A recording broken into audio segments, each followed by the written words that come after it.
ধুর ছাতা, সবাই তো ট্রেনে উঠবে, এত ঠেলাঠেলি করার কি আছে? ঠেলে জানি আমাকে ফেলেই দিচ্ছিল। সবাই তো একসাথেই উঠবো। কোথায় এবার সিট খুঁজতে হবে, দেখি কোথায় সিট। ওই তো, এটাই মনে হয় আমার সিট।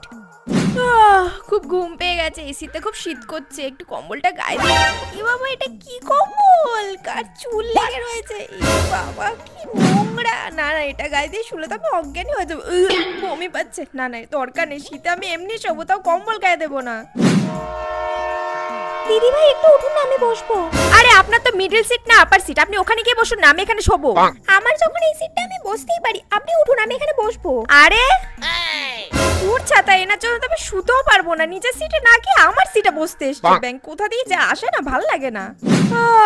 মুখটা একটু এ বাবা, জল কি করে পড়বে এখানে? আমি তো বুঝতেই পারছি না।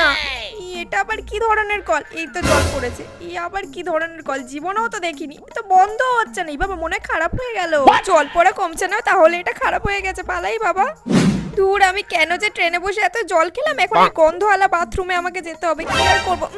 কি বাজে গন্ধ বাবা। কেন যে মানুষ টয়লেট করে জল দেয় না, এখন এই গন্ধওয়ালা বাথরুমে টয়লেট করতে হবে। দূর ছাতা, ভাল লাগে না।